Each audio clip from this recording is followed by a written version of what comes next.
मेरी जब ये डरावनी घटना का शुरुआत हुआ था, तब मैं लगभग 23 साल का था। मैं हंसमुख था, मैं दोस्तों से हिल-मिल कर रहता था, मज़ाकिया था।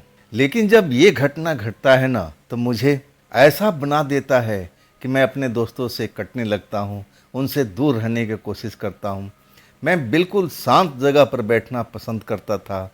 ज़्यादातर मुझे अंधकार जगह मुझे पसंद आती थी। मुझे उस जगह पर शांति मिलती थी, मुझे सुकून मिलता था। लेकिन मैं ऐसा नहीं था। वो जब घटना का शुरुआत हुआ ना, तब मैं अपने पास के कस्बे से अपने साइकिल पर कुछ सामान लेने गया था और उसको ले करके मैं लौट रहा था। वो साल थी 1995। मैं अंधेरा हो चुका था। अब मेरे घर में उस चीज़ की ज़रूरत थी, तभी तो मैं पास के कस्बे में गया था। जब मैं वो सामान लेकर के अपने रास्ते घर लौटने लगता हूँ, तब मुझे एक रास्ते पर एक हद से ज़्यादा मोटी औरत, जिसके बाल बहुत लंबे थे लेकिन सफ़ेद थे, चेहरा बहुत बड़ा था। एक पल में कोई भी साधारण इंसान दिखे ना, तो उसको देख करके देखता ही रहे या तो फिर डर जाएगा। लेकिन उसके साथ में एक नौजवान लड़की थी। उस नौजवान लड़की, अब दोनों में आपस में मेल नहीं था। वो कहाँ मोटी, बहुत तगड़ी, लेकिन वो लड़की फूल के माफिक थी। बड़े बड़े बाल थे, खुले हुए बाल थे, सफ़ेद कपड़ा सलवार सूट पहन रखी थी। लड़की ने नहीं, उस बूढ़ी औरत ने मुझे हाथ दिया। अरे रुको साइकिल वाले भैया, रुको रुको रुको रुको। मुझे लगा कि रास्ता तो मेरे गांव पे जाता है, ये मेरे गांव का ही कोई होगा। लेकिन जब मैं पास जाता हूँ, तब मैं पहचान नहीं पाता। मैं साइकिल तो रोक देता हूँ, तब मैं कहता हूँ, जी बताइए, कुछ काम था मेरे से। मुझे लगा कि मेरे गांव का रास्ता पूछेंगे, तो मैं आराम से जवाब दे दूंगा कि आप सीधी सड़क चलते जाइए, कुछ ही देर के बाद हमारा गांव आ जाएगा। लेकिन जब बूढ़ी औरत और वो मोटी औरत कहती है, अरे बेटा देखो ना, मेरी बेटी भी थक गई है, मैं भी थक गई हूँ, मुझे जाना है इसी गांव में, लेकिन तुम मेरा वजन तो उठा नहीं पाओगे। मैं तो साइकिल पर बैठना चाहती हूँ, लेकिन अब तुमसे हो नहीं पाएगा। तो एक काम करो, मेरी बेटी को बिठा दो, अब बेटी को ले जाओ, इसी गांव के रहने वाली है, हम रिश्तेदार हैं इस गांव के। सच कहूँ ना, मैं उस औरत को देखता हूँ तो मन में डर में एक तरह से सिहरन होने लगता है। बड़ी मोटी तगड़ी, ऐसा मोटी तगड़ी तो अपने गांव में कभी देखा भी नहीं था। लेकिन वो फूल सी खिली हुई लड़की, जब मैं उसको देखता हूँ तो मैं अब दोनों को देखने लगता हूँ कि आखिर ये इसकी बेटी है या फिर कोई रिश्तेदार है, मैं समझ नहीं पाता हूँ। मैं कहता हूँ कि देखिए, मैं आपको जानता नहीं हूँ तो मैं आपको क्यों लेके जाऊँ। मैं चलने लगता हूँ, तभी वो मोटी औरत मेरा रास्ता रोक देती है। कहती है, बेटा मैं बहुत थकी हुई हूँ, अब मैं चल नहीं पाऊँगी। ये लड़की चली जाएगी तो हमारे जो रिश्तेदार हैं हमें लेने के लिए कुछ ना कुछ साधन लेकर के आ जाएंगे। बात तो सही कह रही थी। मैं भी देख रहा था, इतनी मोटी तगड़ी थी कि वो पैदल भी सही ढंग से चल नहीं पा रही थी, थकी हुई दिखाई दे रही थी। और तब मुझे लगने लगा कि ये सही कह रही है। और तब मैं तैयार हो गया था। मैं पूछने लगा था कि आपको किसके घर में जाना है। अब मेरा ही गांव था और मुझे पता नहीं। और तब वो लड़की कहती है, बूढ़ी तो चुप हो गई, लड़की कहती है कि मैं घर जानती हूँ, लेकिन मैं अपने रिश्तेदार का नाम भूल रही हूँ। ये कैसा रिश्तेदारी था? जिस रिश्तेदार के घर में आप जा रहे हो, उनका नाम पता मालूम नहीं आपको, आपने घर देखा हुआ है। मैं सच कहूँ ना, मैं उस टाइम उस लड़की का चेहरा देखते रह गया था। मुझे लगा कि जानबूझ कर के ये बताना नहीं चाहती है, छुपाना चाहती है। मैं भी जवान था, अब उसको मैं ऐसा महसूस करने लगा कि वो जानबूझकर अपने रिश्तेदार का घर दिखाना नहीं चाहती है, ताकि मैं गलती से उस घर पर ना पहुंच जाऊं। मुझे तो ऐसा ही लगा था। मुझे कुछ आवारा किस्म का लड़का समझ रखी थी। मैं मन ही मन सोचता हूँ कि मुझे क्या करना है, चलो बैठो आप। वो मेरे पीछे कैरियर पर बैठ जाती है। आज जब बैठती है ना, तो मुझे जरा भी एहसास नहीं होता कि कोई भी सवारी मेरे पीछे बैठी हुई है। मैं आराम से साइकिल चलाता हुआ अब पीछे मुड़कर देखता रहता हूँ कि वो औरत कहाँ तक अब हमारा साथ दे रही है, पीछे आ रही है। लेकिन जब हम अपने गांव के करीब पहुंच जाते हैं ना, तब मैं जब पीछे मुड़कर देखता हूँ कि आखिर वो मोटी औरत कहाँ तक आई हुई है। आसमान में चांद निकला हुआ था और रात तो हो चुकी थी। लगभग 7:30 या 8 शाम के बज रहे थे। अंधेरा पूरा हर तरफ अब रोड थी, लेकिन चांद की रोशनी से रास्ता तो साफ साफ नज़र आ रहा था। आज जब मैं पीछे मुड़ता हूँ ताकि मैं देख पाऊँ कि औरत कहाँ तक पहुँची है। लड़की तो मेरे बगल में बैठी है, लेकिन जैसे ही मुड़ कर देखता हूँ, आज जो मैं देखता हूँ कि लड़की तो मेरे पिछली सीट पर है ही नहीं, कैरियर पर है ही नहीं। सच कहूँ ना कि मुझे बड़ा झटका लगता है। मैं साइकिल रोक देता हूँ कि कहीं मैं गिरा तो नहीं दिया उसको। अगर गिरती तो शोर तो करती, आवाज़ तो करती, लेकिन ऐसा कोई शोर मुझे सुनाई नहीं दिया। और सच कहूँ मैं घबरा गया था। मैं साइकिल स्टैंड पर खड़ा कर देता हूँ और फिर मैं दूर तक निगाहें मारने लगता हूँ कि आखिर गई कहाँ, कहाँ उतर गई, कहीं गिर गई। सच कहूँ ना, मुझे डर लगने लगा था। और इसके बाद मैं साइकिल मोड़ लेता हूँ, जिधर से मैं आया था उधर साइकिल लेकर चल पड़ता हूँ। ना तो वो मोटी औरत दिखाई देती है और ना उसकी वो फूल सी खिलने वाली, अब दिखने वाली बेटी। दोनों को दोनों गायब हो चुके थे। मैं पूरा रास्ता उनको देखता हुआ एक का चक्कर तो जरूर लगा लिया था। मुझे लगने लगा ये सब मेरे साथ में हुआ था, ये क्या है। उस टाइम ना तो मैं भूत प्रेत पर यकीन करता था, ना ऐसी कोई शक्तियों पर विश्वास करता था। मुझे भी जल्दी थी, कुछ ज़रूरी सामान में लेके अब आ रहा था कस्बा से। कुछ रिश्तेदार आए हुए थे, वो सामान की हमारे घर में जरूरत थी। उसके बगैर शाम का खाना मेरे घर में बन नहीं सकता था। इसलिए मैं तो अंधेरा होने के आसपास में अपने दूसरे कस्बे पर गया था। जब वो दोनों लोग मुझे दिखाई नहीं देते, ना मोटी औरत और ना वो लड़की, खूबसूरत लड़की मैं कह सकता हूँ, जब दोनों नज़र नहीं आते हैं ना, मैं जल्दी जल्दी अपने गांव की तरफ चल पड़ता हूँ। लेकिन मन में ऐसा लगता है कि मैं ये क्या किया था, कहीं मेरी गलती से वो लड़की गिर तो नहीं गई। मन में एक ग्लानि सी थी, एक डर सा था। अब जो कहूँ ना, यही सब सोचते सोचते अपने घर पहुँच गया। घर में मेरे परिवार मेरा इंतज़ार कर रहा था। अरे कहाँ रह गया, कहाँ रह गया था, कब से हम बाट देख रहे हैं, खाना बनाना, रिश्तेदार, तुम्हें पता नहीं है क्या। मैं थैला पकड़ा देता हूँ, माँ के बोलता हूँ सब कुछ इसी में है। लेकिन ये बात मैं अपने परिवार में शेयर नहीं करता हूँ। मुझे लगा कि अगर मैं ये बात शेयर करूँगा ना तो परिवार वाले मुझे ही डांटेंगे। तुम्हें क्या ज़रूरत पड़ी थी किसी लड़की को अपने साइकिल पर बिठाने के लिए। मैं इसी चीज़ से डर गया था। मुझे लगा कि नहीं, ये बात ख़त्म हो गई, हम ख़त्म कर देते हैं। ना मैं किसी को बताऊँगा, ना अपने यार दोस्त को, ना अपने परिवार में। खैर, खाना पीना होता है और गर्मी का टाइम था। मैं तो छत पर ही सोया करता था। मैं छत पर जा कर के आराम करता हूँ। रात भर मुझे अच्छी नींद आई थी, लेकिन जब जैसे ही सुबह होने लगती है, मैं एक भयानक सपना देखता हूँ। मैं देखता हूँ कि वही मोटी औरत, मैं उसी जगह पर हूँ। वो मुझे घूर घूर कर देख रही है और कह रही है कि मेरी बेटी को तूने कहाँ छोड़ा, मेरी बेटी कहाँ गई, तू इसका जिम्मेदार है। मैं तुझे अपने भरोसे, मैं उस बेटी को तेरी साइकिल पर जाने दिया था, तू मेरी बेटी को ला के दी, तू मेरी बेटी के गुनाहगार है।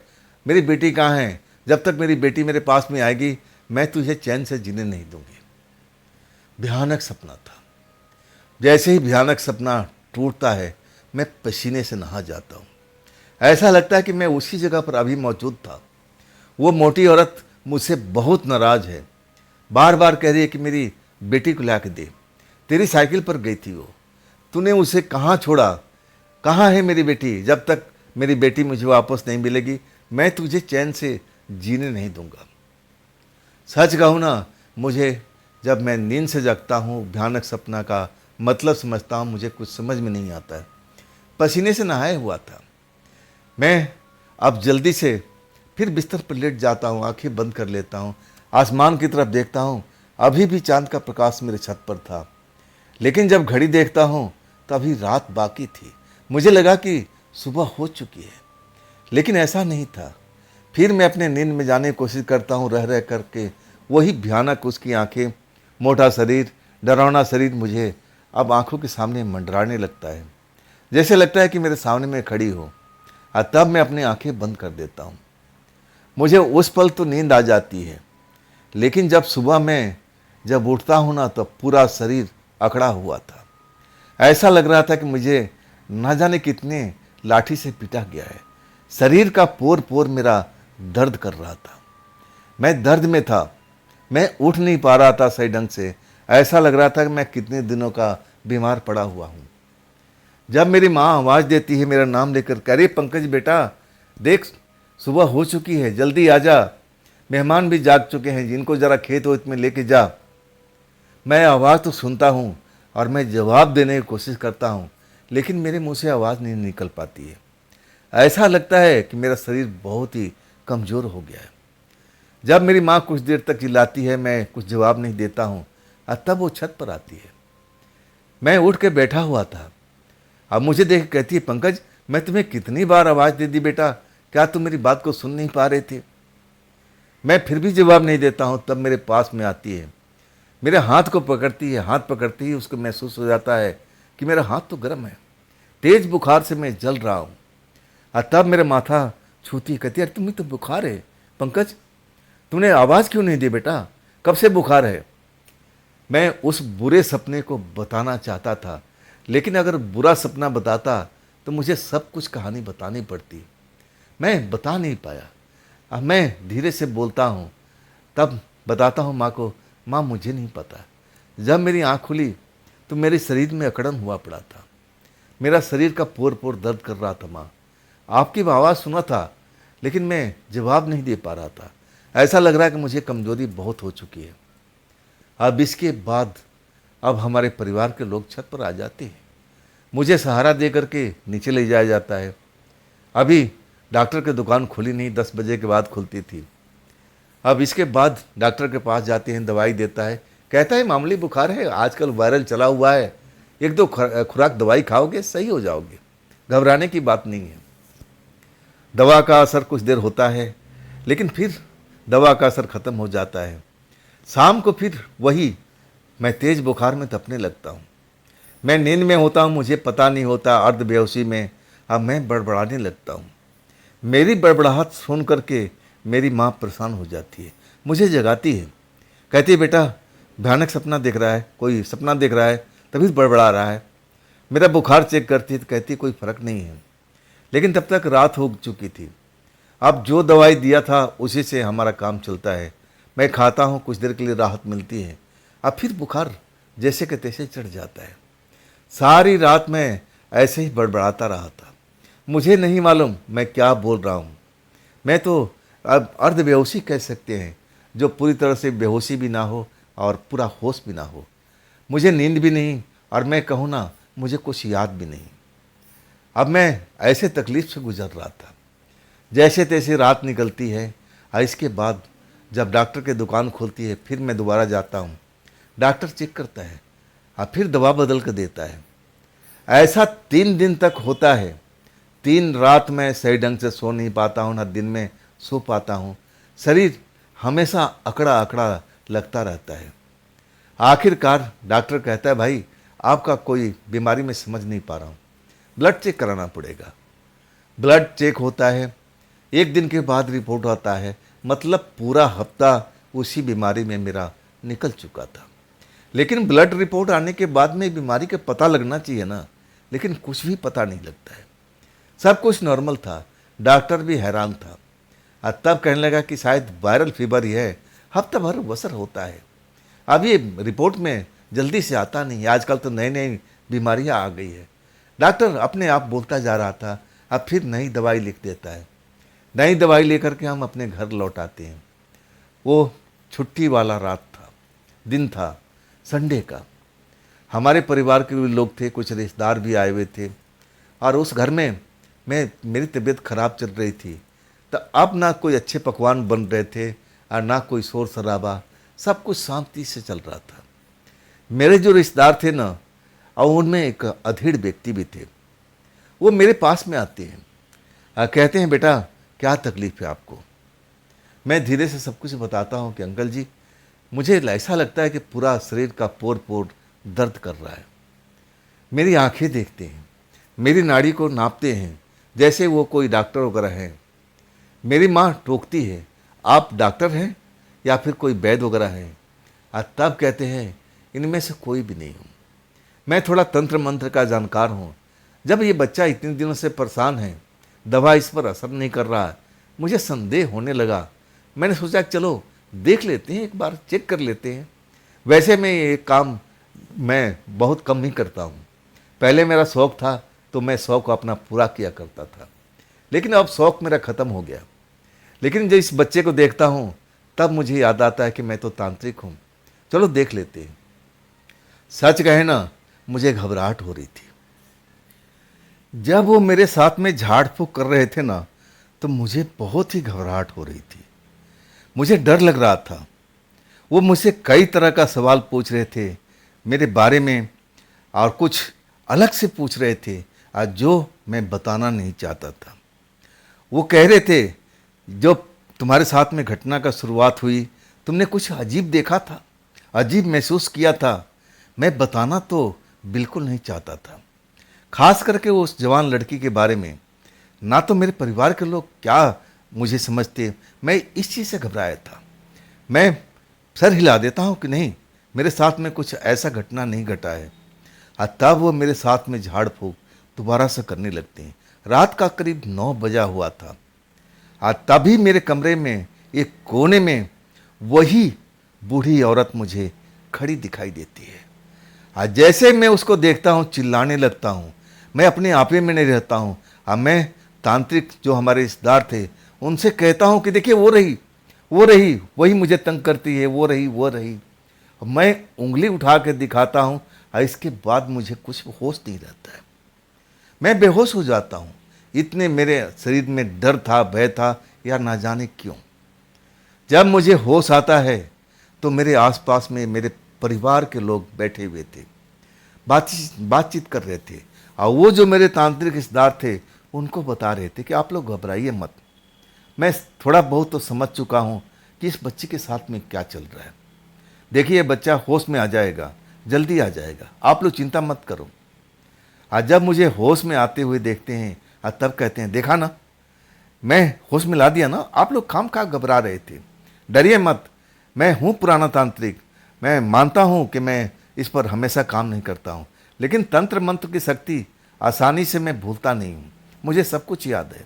मुझ पर आप लोग विश्वास रखिए, इसके साथ कुछ भी नहीं होगा।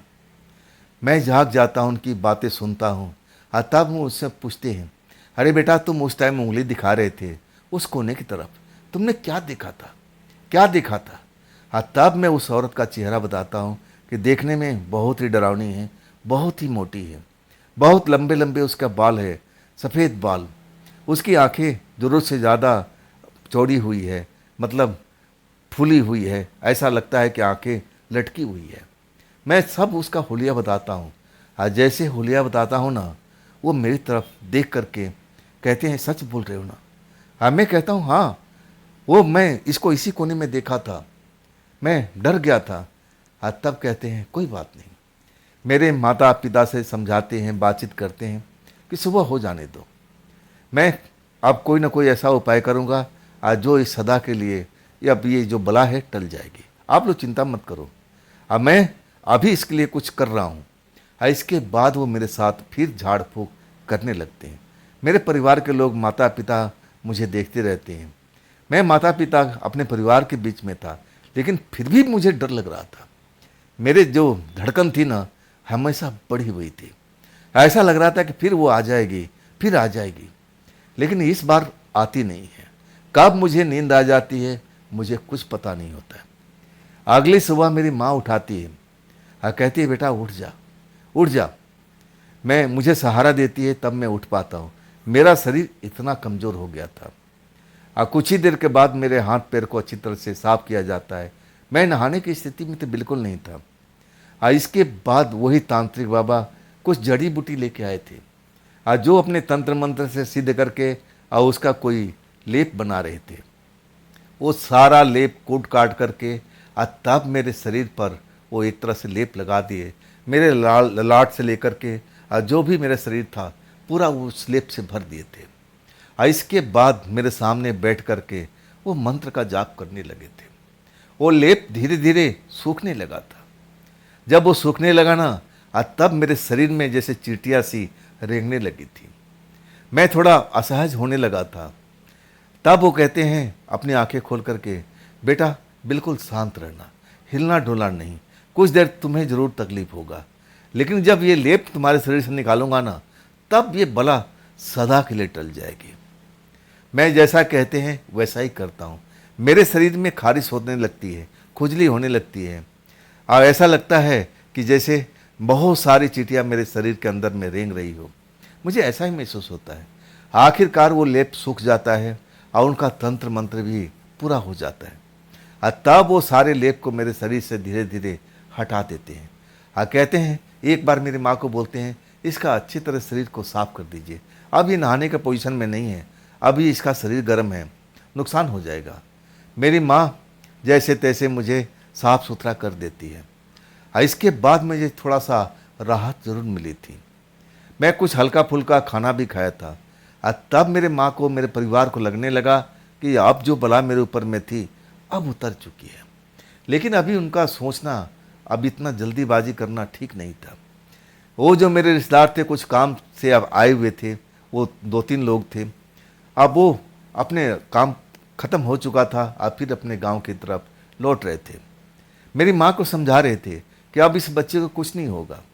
सब हमने, अब जो भी मैं अपने विद्या था सब इस पर आजमा चुका हूँ। अब मैंने जो आखिरी उपाय किया था, ये लेप वाला जड़ी बूटी का, ये इसको फ़ायदेमंद बिल्कुल देगा। थोड़ा सा समय लगेगा और फिर जैसा था ये बन जाएगा। आश्वासन दे करके वो चले जाते हैं।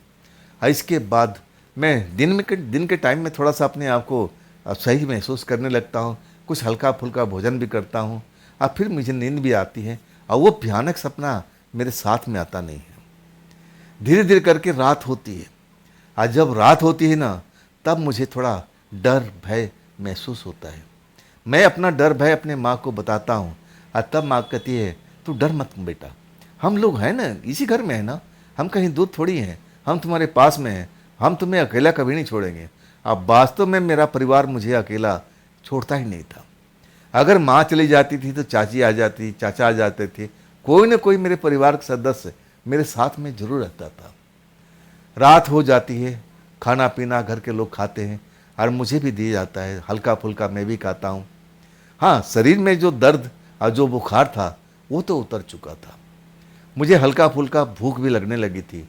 अब मुझे भी अनुभव होने लगा, शायद जो मेरे रिश्तेदार तांत्रिक थे, वो जो उन्होंने आखिरी काम किया, उससे मुझे फ़ायदा हुआ।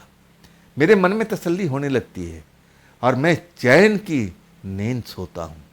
ना तो मुझे कोई बुरा सपना आता है और ना मैं डरता हूँ। आज जब सुबह होती है, मेरी माँ मुझे जगाती है कि पंकज बेटा जाग जा, कैसा महसूस कर रहा है, रात में कोई बुरा सपना तो नहीं देखा? और तब मैं कहता हूँ, माँ बिल्कुल नहीं देखा, मैं चैन का नींद सोया। और तब मेरे माँ के चेहरे पर संतोष के भाव नजर आती है, खुश नजर आती है। कहती है कि वो तांत्रिक जो चले गए, तुम्हारे रिश्तेदार जो थे, हमारे रिश्तेदार थे, वो बता गए थे कि कुछ दिन तुम्हें स्वस्थ होने में लगेगा। अब देखो धीरे धीरे तुम रिकवर कर जाओगे। अब हल्का फुल्का खाना खाते रहो, और तुम्हारी भूख है ना खुलती रहेगी। देख लेना जैसे तुम पहले थे वैसे हो जाओगे। अब वास्तव में कुछ टाइम जरूर लगा था, मैं फिर पहले जैसा हो चुका था। अब मुझे सच कहूँ ना, जो मैंने तकलीफ झेली थी, मैं सोच सोच करके कभी कभी अपने मन को बेचैन कर लेता था कि मुझे क्या जरूरत पड़ी थी उस मोटी को कहना मानने के लिए, और वो जो सुंदर सी लड़की थी आखिर मेरी साइकिल से उतर कर कहाँ चली गई। इन सब बातों को ना तो मैं तांत्रिक को बताया था और ना अपने परिवार को। अभी ये सब मेरे दिमाग में, मेरे अंदर था छुपा हुआ। अब मैं कभी कभी सोचता था कि मैंने खुद अपने पैर पर कुल्हाड़ी मार लिया था। मुझे क्या जरूरत थी उनको बिठाने के लिए और उसकी आग्रह मानने के लिए। मैं सीधा मना करके अपने घर आ जाता। शायद ये मेरे साथ में ऐसा कुछ भी नहीं होता। खैर धीरे धीरे मेरी सुधार हो चुका था, आज जो मैं पहले जैसा था वैसे हो चुका था। लेकिन इसके बाद मेरे शरीर में परिवर्तन होने लगा था। मैं अपने दोस्तों के साथ मौज मस्ती किया करता था, खेलता था, और मैं मजाकिया किस्म का था, शरारत करता था। लेकिन ना जाने ये सब मुझे बिल्कुल पसंद नहीं आ रहा था। मुझे लगता था कि नहीं, मुझे अकेले में बैठना है, जहाँ पर बिल्कुल शांति हो। अंधेरी जगह मुझे खास करके पसंद आने लगी थी।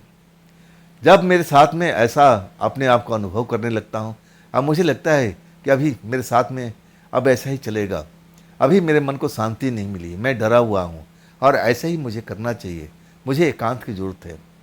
जब मैं अब बाहर निकलता था अपने गांव में अपने दोस्तों के साथ खेलने के लिए, माँ मुझे कहती थी कि जा थोड़ा हवा पानी खा के आ। मैं जाता था। मेरे गांव के पास में एक खेल का मैदान था, वहाँ पर शाम के टाइम, सुबह में टाइम, अब कई तरह का बच्चे खेल खेलते थे, मैं भी उसमें शामिल होता था। कभी कबड्डी, कभी गिल्ली डंडा, कभी फुटबॉल, कभी वॉलीबॉल, ये सब चलता रहता था। जैसे जैसे लड़के, अब कोई छोटे ग्रुप के थे, कोई बड़े ग्रुप के थे, अपना अपना खेल खेलते थे, मैं भी वहाँ चला जाता हूँ। वो लड़के मुझे बुलाते हैं, अरे पंकज आ जाओ भाई, कहाँ थे इतने दिन। मेरा मन नहीं कर रहा था कि मैं उन साथ में जाऊँ और उस खेल में शामिल हो जाऊँ। वहाँ पर थोड़ी ही दूरी पर मेरा खेत था, वहाँ ट्यूबवेल थी, एक घर बना हुआ था। मेरा मन कर रहा था कि नहीं, यहाँ पर नहीं, चलो अपना खेत पर चलते। मैं अपने खेत पर ट्यूबवेल पर आ जाता हूँ। अब मैं उनको दूर से ही खेलते हुए देखता हूँ। अब मुझे दूर से देखने में ही आनंद आ रहा था। वो मुझे आवाज़ देते थे, अरे वहाँ क्या कर रहा अकेला, आ जा खेल खेलते हैं। लेकिन मैं उनको हाथ से इशारे से कह देता हूँ, नहीं भाई मैं अभी आ नहीं पाऊँगा। वो जो जगह थी मेरी खेत वाली, मुझे पसंद आने लगी थी। मैं शाम तक, जब तक अंधेरा नहीं हो जाता था, अब मैं वहीं पर रहता था। ना तो मुझे भूत प्रेत से डरने लगता था और ना मैं भूत प्रेत के बारे में सोचता था। मुझे ना जाने ऐसा क्या हो गया था कि अंधेरे से मुझे प्यार होने लगा था। मुझे शांति पसंद थी। कई बार मुझे ढूंढते हुए मेरे परिवार के लोग आते थे और जब मुझे टेबल पर पाते थे, कमरे में मैं बैठा रहता था, और तब आकर के हैरान हो जाते थे। कहते थे, पंकज तू यहाँ क्या कर रहा है, तू यहाँ पर क्यों आया हुआ है, मैं तुझे कहाँ कहाँ ढूंढ रहा हूँ। और तब मैं कहता था, मुझे यहाँ पर बैठना अच्छा लगता है।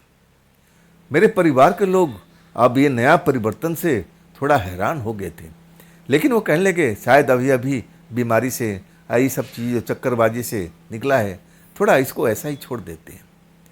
मुझे 8 बजे तक, 8:30 बजे तक, कभी कभी 9 बजे तक मैं अपने ट्यूबवेल पर बैठा रहता था। मैं आसमान की तरफ देखता रहता था।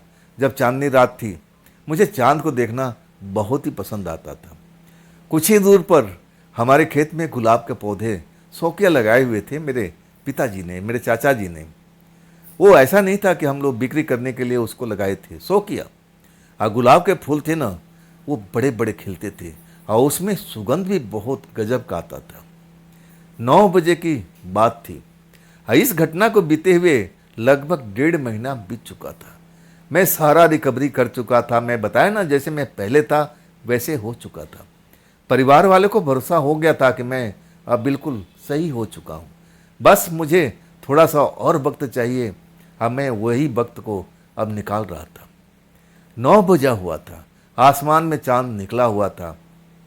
मैं अपने खेत की हर तरफ निगाह डालता हूँ और तभी जहाँ पर गुलाब का पेड़ था, आज जब मैं उस गुलाब का पौधे की तरफ देखता हूँ, तब मैं देख करके हैरान हो जाता हूँ। जिस लड़की को मैं अपनी साइकिल पर बिठा करके लेके आया था, वो गुलाब के पेड़ के पास में गुलाब का कलिया तोड़ रही थी। सच कहूँ ना, मेरी अपनी आंखों पर विश्वास नहीं हुआ था, यकीन नहीं हुआ था। मुझे लगा कि मैं कोई सपना देख रहा हूँ, ऐसा हो ही नहीं सकता। ये मेरे खेत में कैसे आ सकती है, ये मेरे खेत में क्या करेगी। ये तो साइकिल चलते चलते गायब हो चुकी थी, ना जाने ये लोग क्या था। सच कहूँ ना, मैं अपनी आंखें मल मल करके दोबारा तिबारा देखने की कोशिश करता हूँ, लेकिन जो मैं देख रहा था बिल्कुल वही चीज़ मुझे नज़र आ रहा था।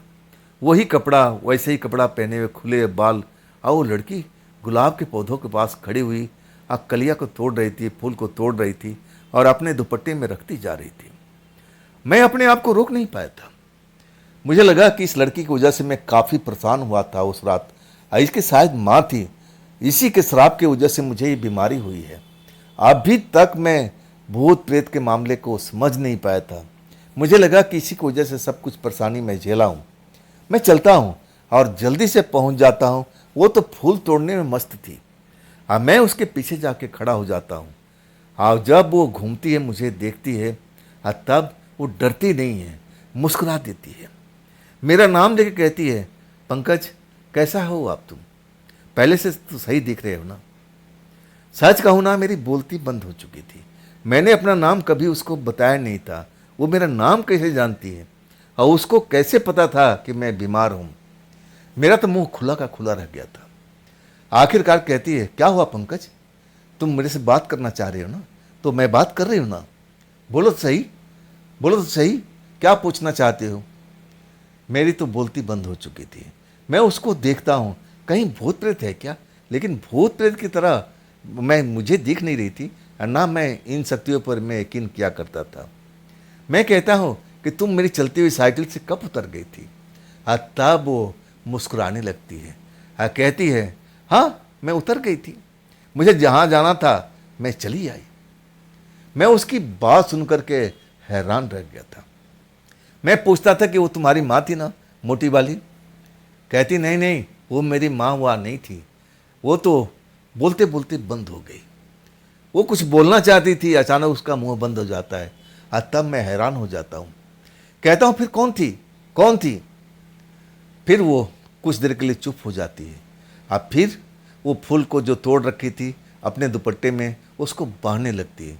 अब मैं इतनी आसानी से उसको छोड़ने वाला नहीं था। अब मैं कहता हूँ, तुम बताती क्यों नहीं हो? तुम बताती नहीं क्यों नहीं हो? तुम लोगों ने मेरे साथ में क्या किया था? मुझे बीमार कर दिया था तुम्हारी वजह से। तुम्हारी जो माँ थी मुझे श्राप दिया था, मेरे सपने में आती थी, मुझे डराती थी। अब मैं उसी वजह से काफ़ी दिनों तक बीमार रहा, मेरा इलाज हुआ, सब कुछ बताने लगता हूँ। तब कहती है, अरे नहीं नहीं, मैं ऐसा तुम्हारे साथ में कभी कर ही नहीं सकती हूँ। मैं तो खुद उससे परेशान थी, मैं तो खुद उससे अलग होना चाहती थी। जब वो लड़की बोलती है ना, तो मैं खुद हैरान हो जाता हूँ। क्या मतलब? वो तुम्हारी माँ नहीं थी? वो तुम्हारे परिवार का सदस्य नहीं थी? तब कहती, नहीं, वो तो डायन थी। डायन जो मुझे अपने कब्जे में काफ़ी दिनों से ले रखा था, मुझे परेशान किया करती थी, कुछ नए नए काम मुझसे कराना चाहती थी। अब मैं उसके सामने मजबूर थी, मेरी कोई भी चल नहीं पाती थी, मेरे को बहुत परेशान कर रखी थी। वो अपना दुखड़ा रोने लगती है। तब मैं कहती हूँ, तुम हो कौन?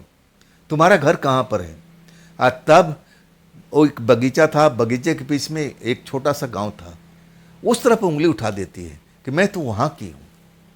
मैं उसकी बात और सब कुछ समझ करके मैं एकदम हैरान हो जाता हूँ। तुम उस डायन के साथ में क्यों गई थी? उस टाइम मैं डायन का मतलब समझा नहीं करता था। डायन सब तो मैं ज़रूर जानता था कि डायन ऐसी होती है जो लोगों को नज़र लगा देती है, आँखों में उनकी शक्ति होती है और उन आँखों की शक्ति से लोगों को परेशान कर देती है। मैं तो यही समझा करता था। डायन का मतलब मुझे अच्छी तरह से पता भी नहीं था। तब मैं उससे पूछता हूँ कि कैसी थी वो डायन, तुम उसके चंगुल में कैसे पड़ी? तब कहती है, खड़े खड़े पूछोगे? अब चलो वहाँ बैठते हैं, अब फिर हमें सब कुछ बताती हूँ। वो मेरे ट्यूबवेल के पास में आती है। वहाँ पर एक बड़ा सा पत्थर रखा हुआ था जहाँ पर हम लोग बैठा करते थे। मैं और वो बैठ जाती है। तब कहती है, पहले छोड़ो, अब तुम बताओ कैसे हो तुम? मैं कहता हूँ, मैं तो ठीक हूँ, लेकिन ये सब क्या था तुम्हारे साथ में? मेरे साथ में ये सब क्या चल रहा था? तुम अपनी परेशानी बता रही थी कि तुम उनके कब्जे में थी, कैसे हो गया ये सब? आखिरकार कहने लगी कि देखो, अब मैं तुम्हें अब पूरी कहानी बताती हूँ, शायद मेरी बात सुन करके तुम्हें विश्वास नहीं होगा। तब मैं कहता हूँ, नहीं नहीं, मैं विश्वास कर लूँगा, अपनी पूरी कहानी बताओ कि तुम्हारे साथ में क्या हुआ था, तुम मेरी चलती हुई साइकिल से कैसे उतर गई, अब मुझे पता भी नहीं चला। तब कहती है, जो तुम समझ रहे हो ना, मैं साधारण मनुष्य नहीं हूँ। मेरे कान खड़े हो गए थे, मेरे शरीर में झुरझुरी होने लगी थी। क्या मतलब, क्या कहना चाहती हो? तब कहती है कि मैं एक जिन्नी हूँ, मैं एक जिन परिवार का लड़की हूँ, और वो जो डायन है मुझे कहीं से पकड़ लिया था जब मैं किसी जगह से किसी दूसरे जगह पर जा रही थी, और उसके तंत्र मंत्र के जाल में मैं फंस जाती हूँ। फंसने के बाद मैं बहुत तड़पती हूँ, मैं उससे हाथ जोड़ती हूँ, मैं उससे कहती हूँ कि मुझे छोड़ दो, मुझे छोड़ दो, मुझे अपने परिवार में जाना है, तब वो मुझ पर अत्याचार करना शुरू कर देती है। उसने बहुत कहानी कई तरह का बताई थी। इतना कहानी बताऊंगा तो बहुत लंबा ये कहानी खिंच जाएगी। मतलब उसको, उस लड़की को टॉर्चर करती थी, परेशान करती थी, कुछ ऐसा काम उनसे कराया करती थी जो वो करना उसको पसंद नहीं था, मना करती थी, फिर उसको टॉर्चर किया जाता था। वो परेशानी में घिरी हुई थी। आज जब मैं उस रात को मैं बाज़ार से आता हूँ सामान लेकर के, और वो जो मेरे साथ में कहानी बनी थी सब कुछ वैसे ही हुआ था। अब वो जो डायन थी, जो मोटी औरत थी, वो काफ़ी थकी हुई थी, और वो अपने परिवार को सदस्य को बुलाना चाहती थी। अब उसको लग रहा था कि लड़की तो अब मेरी तरफ से मेरे जाल में काबू में है, ये तो अब कहीं भाग नहीं सकती है। लेकिन लड़की जो थी ये भी कम शक्तिशाली नहीं थी। अब इसके बाद वो मेरी साइकिल पर सवार होती है, अब मौका देख करके अब मेरी साइकिल से उतर जाती है, लेकिन अपने परिवार में पहुंच नहीं पाती है। अभी उसमें इतना ताकत नहीं था कि अपने परिवार के पास पहुंच जाए, लेकिन उस डायन के चंगुल से दूर हो जाती है। वो मेरे ट्यूबवेल के इलाके में वहीं पर जा कर के मेरे ट्यूबवेल के आसपास में छिप जाती है, अपने समय पास करने लगती है। जब मैं पूरा कहानी फिर उसे सुनता हूँ, मैं पूरा हैरान हो जाता हूँ। अब मैं कहता हूँ इसके बाद मेरे साथ में क्या क्या हुआ तुम्हें पता नहीं है? तब कहती मुझे सब कुछ पता है। मैं तुम्हारे पास में आती थी तुम्हें देखने के लिए, तुम बड़बड़ाते रहते थे, मैं तुम्हारे शरीर के आसपास में बैठा करती थी, तुम्हारे शरीर पर मैं तापमान देखती थी कि तुम्हारा शरीर कितना गर्म है, और तब मैं उस तापमान को ठंडा कर देती थी, तब तुम्हें नींद आती थी। मैं तुम्हारी कई बार रात को देख रेख करती रही, पूरी रात निकल जाती। मैं कहता हूँ तुम मेरे पास में थी, तुम मेरी हाल चाल लेने के आती थी, और तब मुस्कुरा कहती, हाँ ये सब मेरी वजह से हुआ था ना, अगर वो रात को ऐसा घटना नहीं होता तब तुम उस डायन के चंगुल में कभी पड़ते ही नहीं, इसका दोषी तो मैं भी थी ना, इसलिए मैं हाल चाल लेने के लिए तुम्हारे पास में आती थी। मेरे पास में पावर नहीं था, शक्ति नहीं था, नहीं तो उसका तंत्र मंत्र को मैं हटा फेंकती, लेकिन मैं मजबूर थी। मैं सच कहूँ, मैं तुम्हारे पास ना जाने कितनी रात आ करके बैठी हुई। वहाँ पर तुम्हारे परिवार के सदस्य भी थे, वो तो सो जाते थे, वो तुम्हारी सही ढंग से देख भी नहीं पाते थे, उनको नींद के झोंके आने लगते थे। सारी रात मैं तुम्हारे साथ में रहती थी, तुम्हारी सेवा करती थी। जब भी तुम्हारा टेम्परेचर हाई होता था, मैं उस टेम्परेचर को डाउन करने का काम करती थी। सच कहूँ ना, उस लड़की की कही हुई बातें पर मुझे यकीन नहीं हो रहा था। मैं ऐसा लग रहा था कि मेरे साथ में खेल खेल रही है, झूठ बोल रही है। मैं उसको टोकने लगा कि मैं अभी तक ऐसा क्यों नहीं अनुभव किया। तब कहती, कैसे अनुभव करते, मैं तुम्हारे सामने आ नहीं सकती थी ना, मेरे अंदर में पावर नहीं था, मैं कैसे अपने आप को दिखाती। मैं तो उस डायन से खुद छुपती छिपाती फिर रही थी। मैं अपनी शक्ति को संचार कर रही थी, धीरे धीरे मेरी शक्ति बढ़ रही थी, लेकिन अभी इतना बढ़ नहीं पाई थी। अगर मेरे पास में शक्ति होती तो मैं तो कभी को तुम्हें आराम दे देती। सब कुछ मैं सुन रहा था और मैं महसूस भी कर रहा था कि इसकी बात में कुछ ना कुछ तो सच्चाई है। ये मेरे घर में गई है, तभी तो मेरे परिवार को सब देखी है, बता रही है कि मेरे पास में जो रात में परिवार अब मेरी देख रेख करते थे वो सो जाते थे, अब फिर यही लड़की तो मेरा मदद किया करती थी। सच कहूँ ना, इतनी सुंदर थी कि मैं उसको देखते रह गया था, और वो भी मुझे, अब एक तरह से कहूँ ना, उसको देखने का नज़रिया भी अब प्यार भरा था। कुछ दिनों के बाद हम लोग मिलते रहते थे उसी जगह पर, और उसका भटकने का वही एरिया था। हमारे ट्यूबवेल वाला खेत, अब वो बगीचा उसी के आसपास में रहा करती थी। जब मैं पूछता था कि तुम उससे कब तक बचोगी, कहती है इस क्षेत्र में वो आ नहीं सकती थी, इस क्षेत्र में कुछ ना कुछ ऐसा है जो उसको आने से रोकता है, तभी मैं इस क्षेत्र में अपने आप को सुरक्षित पाती हूँ। कुछ ही दिन के बाद मेरी शक्ति पूरी लौट आएगी, अब फिर मुझे कोई रोक नहीं पाएगा। मैं उससे प्यार करने लगा था। ये सब खेल मेरे साथ में लगभग 6 महीना तक चला था। मैं शाम को अंधेरा होते ही ट्यूबवेल के पास पहुंच जाता था, और वो जैसे ही अंधेरा होती थी वो भी मेरे पास में आ जाती थी। हम दोनों अब एक दूसरे से बहुत बातें करते थे और हम प्रेम भी करने लगे थे।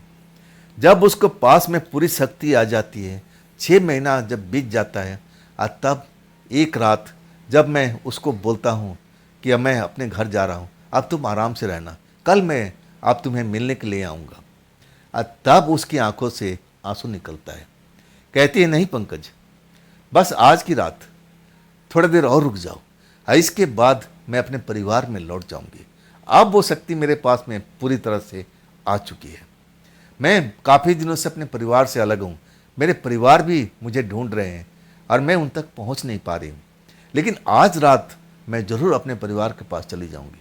बस कुछ देर के लिए रुक जाओ, कुछ देर के लिए रुक जाओ, मुझे अकेला मत छोड़ो। मैं सन्न रह गया था। क्या मतलब, तुम मुझे छोड़ के चली जाओगी? तब उसकी आंखों में आंसू आ जाता है। कहती है, मेरी मजबूरी है, मैं तो जाना नहीं चाहती हूँ, लेकिन परिवार वाले मुझे हर तरफ ढूंढ रहे हैं। एक पल ऐसा भी आएगा कि यहाँ पर आ जाएंगे। यहाँ आने के मतलब तुम्हारे ऊपर खतरा मंडराने लगेगा। मैं नहीं चाहती हूँ कि तुम्हारे साथ में कुछ बुरा हो, इसलिए मुझे जाना ही पड़ेगा। मुझे माफ़ कर दो, मुझे माफ़ कर दो। मैं ऐसा करना नहीं चाहती हूँ। मैं तुम्हारे प्यार में खो गई हूँ। मैं तुमसे अलग नहीं होना चाहती हूँ, लेकिन तुम्हारे साथ मैं कुछ बुरा भी देखना भी तो नहीं चाहती हूँ। बोलते बोलते रोने लगी थी, मेरे कंधे पर सर रख करके। हाँ, मेरे आंखों में भी इस तरह से आंसू निकलने लगा था, गंगा जमुना की तरह। कब वो वक्त आता है तब मुझे उठाती है। मैं जैसे होश में आता हूँ, मैं घड़ी देखता हूँ तो रात का 11 बज चुके थे। मेरे परिवार वाले अब ढूंढने आते होंगे, मुझे ऐसा लगता है। मैं एकदम झटके से खड़ा होता हूँ। कहती है कि देखो, कुछ देर और, कुछ देर और, इसके बाद मैं खुद ही चली जाऊँगी, फिर हम ना जाने कब मिलेंगे, कुछ कहा नहीं जा सकता है। मैं डरने लगा था कि मेरे परिवार कहीं आ जाएगा, इस लड़की को देख लेगा, तब क्या होगा। मैं अपना डर उसको बताता हूँ, तब वो मुस्कुराती है। बैठे रहो पंकज, परिवार वाले आएंगे ना, मैं उनके सामने बिल्कुल नज़र नहीं आऊँगी। तुम नज़र जरूर आओगे, लेकिन वो मुझे देख नहीं पाएंगे। सच कहूँ ना, मैं उसकी बात पर 100% यकीन करने लगा था, और मेरा जो डर था वो बिल्कुल मेरे सामने में आ चुका था। मेरे चाचा जी मुझे आवाज़ लगाते, पंकज पंकज, अरे भाई आधी रात हो गया, कब तक तो खेत में रहेगा, चिल्लाते हुए आ रहे थे। वो भूत प्रेत से बहुत डरते थे। वो शोर मचाते हुए आते थे कि अगर मैं शोर मचाऊंगा तो भूत प्रेत दूर भाग जाएंगे। उनका मानना ये था। जब मैं अपने चाचा जी को आते हुए देखता हूँ, तब कहता हूँ मुझे अब जाना पड़ेगा। लड़की मुझसे लिपट जाती है, कहती है, ठीक है पंकज, मैं भी अब जा रही हूँ, मेरा भी वक्त हो चुका है। मुझे वो पावर, मुझे वो शक्ति अब वापस आ गई है। मेरे चाचा जी आ जाते हैं मेरे पास में, वहीं पर लड़की खड़ी होती है, उनको देख नहीं पाते हैं। कहते हैं, पंकज तू यहाँ पर करता क्या रहता है, तू अकेले में? अरे भाई देख, आसपास में देख, भूता माहौल है, मुझे तो यहाँ आने में डर लगता है। तू कैसे यहाँ पर समय बिताता है, करता क्या यहाँ पर? मैं क्या बताऊँ कि मैं क्या करता हूँ। तभी चाचा जी हाथ पकड़ते हैं, कहते हैं, चल अब चल घर वापस चलते हैं। मैं चलने लगता हूँ, लेकिन जब पीछे मुड़ के देखता हूँ, तब मुझे हाथ हिला करके बाय बाय करती रही वो लड़की। अब मैं भी पीछे से हाथ हिला देता हूँ। मेरा चेहरा, कहूँ ना, मुझे आंसू से भरा हुआ नजर आ रहा था, जैसे मेरे आंखों से बूंद टपक रहे हो अब मेरे चेहरे पर गिर रहे हो। लेकिन चाचा जी वो आंसू को देख नहीं पाए थे। फिर मैं पलट के देखता हूँ, तब वो लड़की गायब हो जाती है। इसके बाद वो लड़की कभी भी मेरे खेत पर नज़र नहीं आती है। मैं कहूँ ना, जो मेरे को वो बीमारी थी अकेले में बैठने की, मुझे एकांत अच्छा लगता था, मैं अपने दोस्तों से मिलने नहीं जाता था, ना किसी खेल में भाग लेता था। वो उसको जाते ही वो सब चीज़ बिल्कुल बदलने लगी थी। फिर मैं जैसा पहले एक्टिव था वैसा ही होने लगा था। मैं अपने खेल में रुचि लेने लगता हूँ, दोस्तों के साथ वैसा ही बिहेव करने लगता हूँ जैसा मैं पहले था, हंसमुख, शरारती।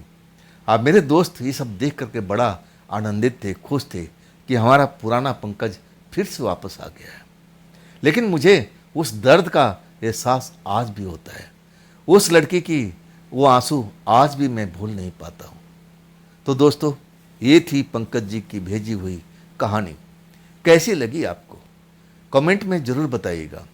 अगर आपके पास में भी ऐसा कुछ अपना अनुभव है, अपनी कोई आप बीती है, तो आप मुझे ज़रूर शेयर कीजिएगा। मेरे इंस्टाग्राम पर, मेरे व्हाट्सएप नंबर पर मेरी मेल आईडी पर। दोस्तों ये भी चैनल आप ही का है, तो इसको भी अपना प्यार दीजिए, लाइक कीजिए, सब्सक्राइब कीजिए, अपने दोस्तों के शेयर कीजिए और हाई प्ले बटन को ज़रूर दबाइएगा। तो दोस्तों फिर हम मिलते हैं जल्दी इसी चैनल पर। आप लोग अपना ख्याल रखिएगा। नमस्कार।